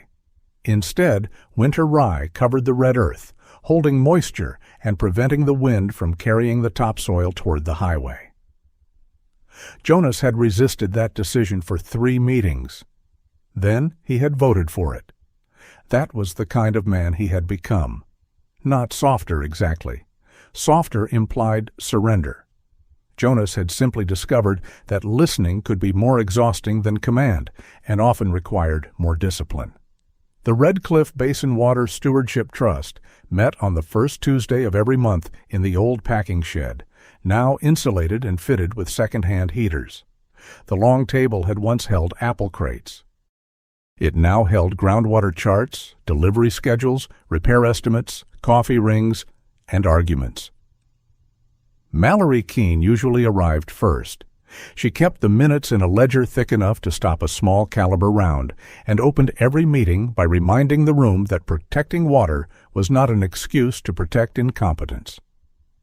Conservation is not a personality, she said during the January budget session. Some of you still have pipes older than I am, and I refuse to let that become a philosophical position. Lloyd objected on principle. Old pipes know the land. Old pipes leak. They leak with experience. They leak water, Lloyd. The exchange lasted 4 minutes and ended with the trust approving replacement lines for 3 lower orchards. Jonas sat at the far end of the table, where people could approach from his right side. That arrangement had begun accidentally. During the first meetings, he had missed questions asked from his left and answered the wrong person twice. On the third occasion, he stopped the discussion. "I do not hear well on this side," he said. No apology, no joke, no attempt to make the injury smaller for anyone else's comfort. After that, Mallory rearranged the chairs. No one discussed it again. The trust had taken 10 months to become legal. Probate had to close first. The restored water right required state confirmation. The original Whitlock allocation had to be divided into trust-held shares, and the smaller portion Jonas retained for the orchard. Lawyers argued over drought provisions. Hydrologists argued over measurement stations. Orchard owners argued over everything else. Ephraim's unsigned draft remained the foundation, but not the final document. Jonas had once believed honoring the dead meant following their intentions exactly. Marybelle corrected him. "The dead do not have to live with implementation," she said. "We do." The final charter gave domestic wells and emergency fire reserves first priority. Established orchards and livestock operations came next. Decorative ponds, resort landscaping, and artificial snowmaking fell last. In dry years, every member accepted proportional cuts. Annual use records were published publicly. No private company could control more than 1 board seat. Tessa held the independent hydrology position.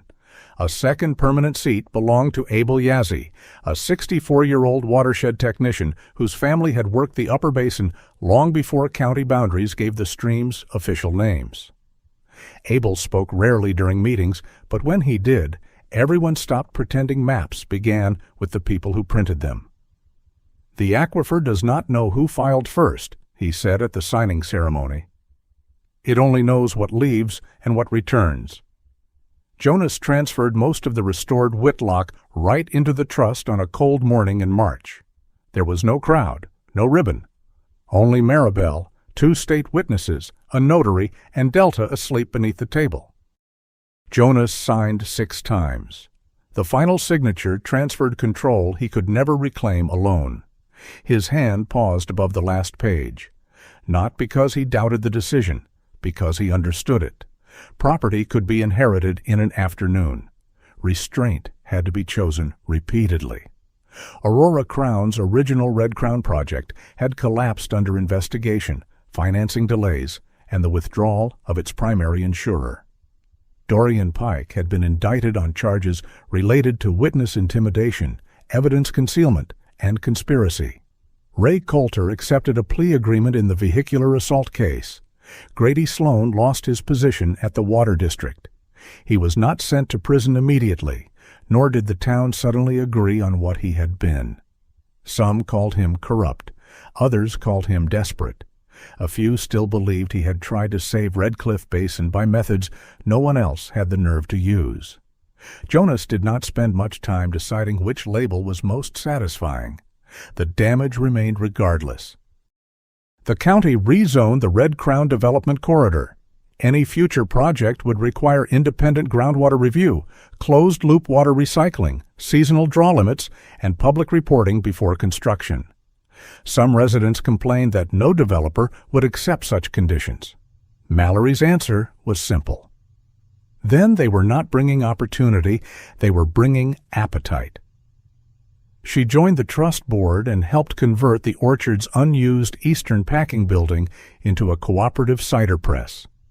The first season was messy. The belt slipped. The press clogged twice. Lloyd swore at a hydraulic valve so creatively that Abel asked whether the phrase had ceremonial meaning. But by October, 7 small orchards were processing fruit locally instead of trucking it out of the basin. The cooperative hired 11 seasonal workers and 2 full-time maintenance staff. It did not save the entire town. Nothing did. But the diner stayed open 6 days a week. The feed store restored Saturday hours. 3 empty storefronts were still empty. Progress, Jonas learned, rarely arrived with music. Usually it arrived with invoices. Whitlock Orchard itself became smaller. Jonas kept the strongest commercial rows, replaced flood channels with monitored drip lines, and gave Tessa 2 acres for irrigation trials. Moisture sensors stood between the trees like small metal sentries. Lloyd disliked them until one correctly detected a blocked line before he did. After that, he disliked them privately. His workshop occupied the old machine shed. A hand-painted sign above the door read, "Fenwick Irrigation Repair," though Lloyd insisted he had not approved the word repair. "Suggests things were broken before they came in," he said. Often they were merely misunderstood. Owners from across the basin brought pumps, valves, and cracked housings. Lloyd charged those who could pay and invented barter systems for those who could not. Maribel returned to legal work 3 afternoons a week. Her office was the former seed room beside the packing shed. The shelves still smelled faintly of burlap and dust, but the desk held new filing trays and a brass lamp. She reviewed leases, easements, medical liens, and land contracts for older residents who had spent their lives believing a signature was merely proof of agreement. A framed notice hung beside her door. Reading before, "Signing is not distrust. It is maintenance." Jonas suspected Mallory had written it. Maribel denied this too quickly. The Fenwick's right to remain at the orchard had been recorded permanently with the property deed. Not as tenants, not as caretakers tolerated by an heir. As life residents with defined use of the east house, garden, workshop, and shared areas of the main home. Lloyd read the recorded agreement, nodded once, and said the boundary description was unnecessarily long. Maribel cried after he left the room. Jonas pretended not to notice until she asked him for a clean handkerchief. Delta moved between all of it. At 9 years old, the silver around her muzzle had spread toward her eyes. Her left rear leg stiffened on cold mornings, and she no longer ran the entire orchard perimeter unless something gave her a reason.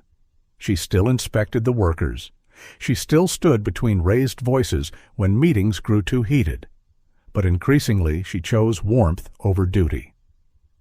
Some afternoons she slept beneath Maribel's desk while pages turned overhead. Other days she followed Lloyd into the workshop and lay beyond the reach of sparks. She watched Jonas repair drip lines, then abandoned him the moment Mallory opened the cider house kitchen. Jonas stopped calling her back. The change was not dramatic. He simply learned to look for where she had chosen to be and trust the reason. One evening in early November, the Orchard Cooperative held its first public water report meeting. The packing shed filled with folding chairs.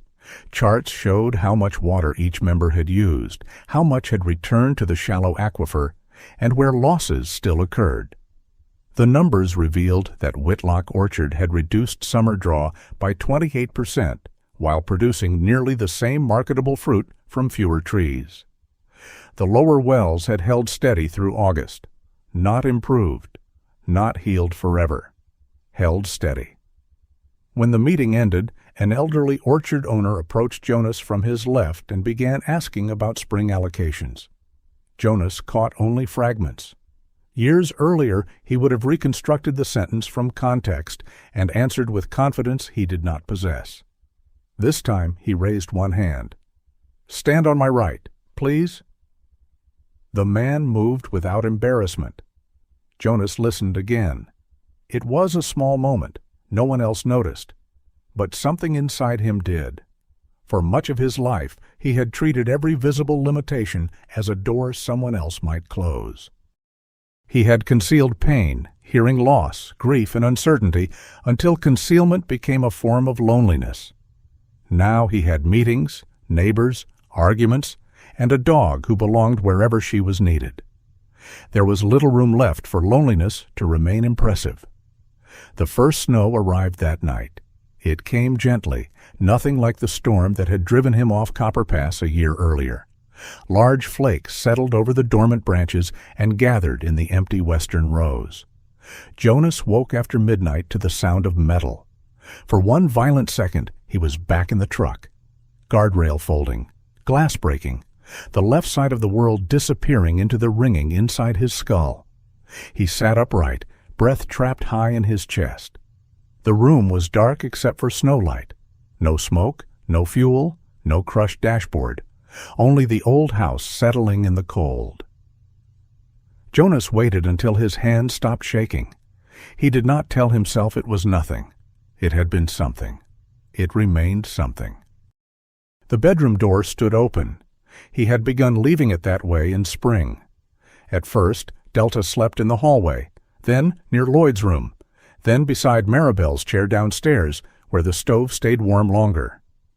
Jonas never called her. That night, claws touched the floorboards. Delta appeared in the doorway.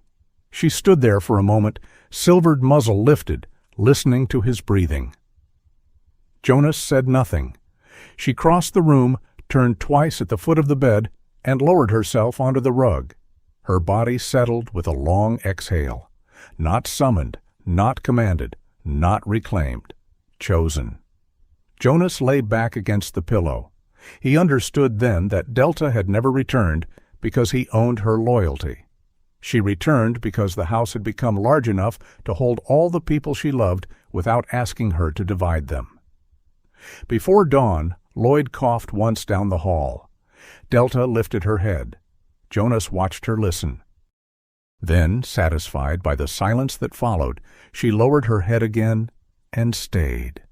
Outside, snow brightened the sleeping orchard. Beneath the frozen ground, water moved through stone and root, slow and unseen. It did not belong completely to Jonas.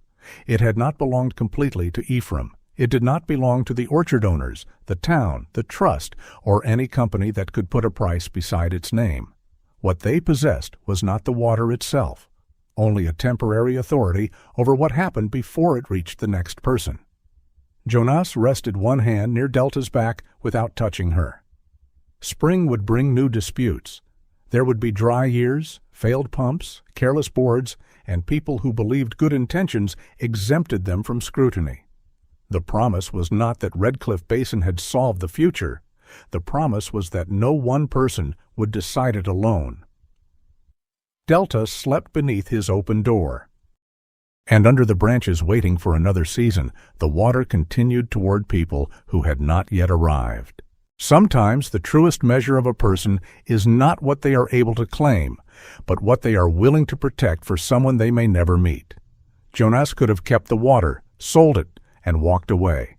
Instead, he chose to leave enough for the next orchard, the next family, and the next generation. Perhaps grace often looks like that, not a great miracle, but a quiet decision that keeps life flowing beyond us. In our own lives, we may never be asked to save a valley, but every day we choose whether to hold tightly or to leave something good behind. Tell us what this story meant to you in the comments, and subscribe for more stories about loyalty, courage, and the choices that shape a life. May you be given wisdom for what is yours to carry, and peace when it is time to share it.